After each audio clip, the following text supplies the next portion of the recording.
Tim for tuning in. In this video I'm going to show how to do a slightly more detailed version of a scribe on skirting board. What we're using is 5-inch Taurus MDF skirting. It's a fairly typical material that's used in today's building practices. It's good material because one, it doesn't warp, two, it's 18mm thick, you can get a really good fixing on it, you can pin it and you can glue it. It's never going to move, and because it's primed, you'll just need to gloss it once it's on.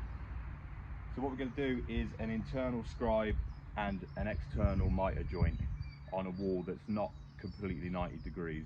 So it's something that you'll come up against in an old Victorian house, something like the house that we're building on at the minute.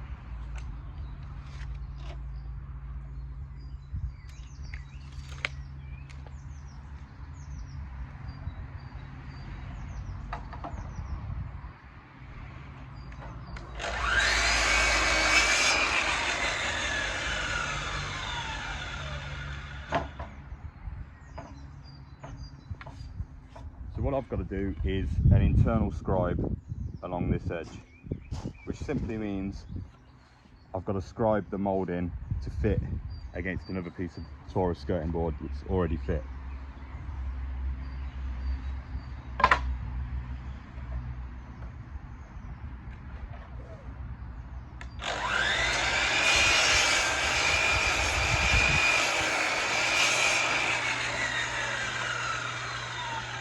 Yo, phallus.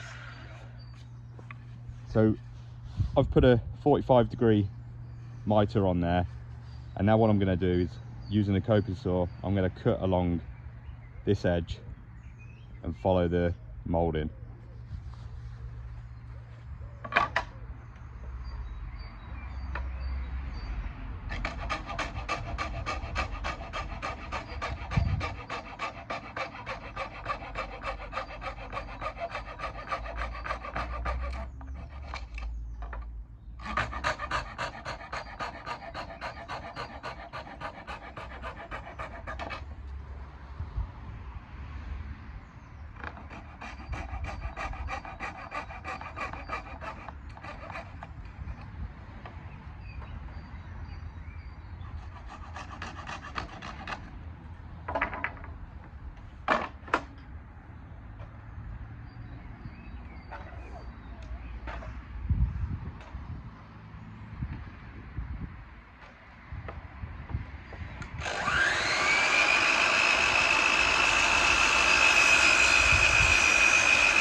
So there you can see I've cut out the shape of this.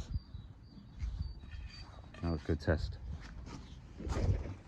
So you can see with this board, I've just cut that straight up against the wall, and our new board, which has got the scribe in it, we'll just offer that in. Hopefully it's a nice fit. There we go. That gets rid of any guesswork with mitering internally. The thing is, if you miter internally, it might look like you've got a 90-degree corner, but it never, like, rarely is.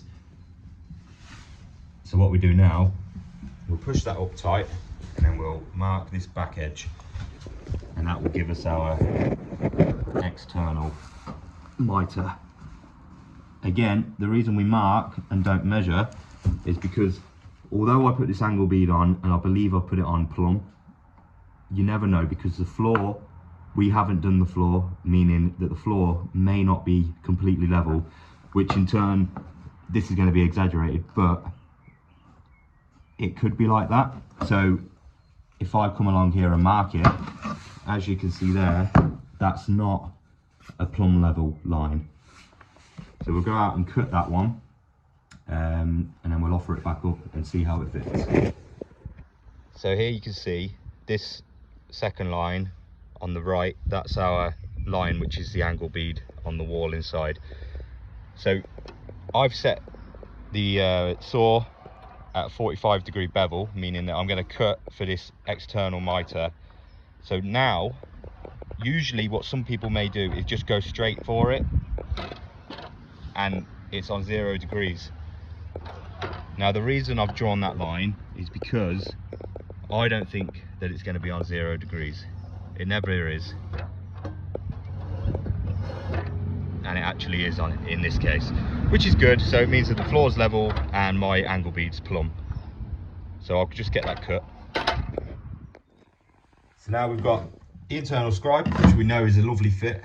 Now we just want to make sure that our external mitre is exactly the same. And there you go. That's what you want when using an external mitre.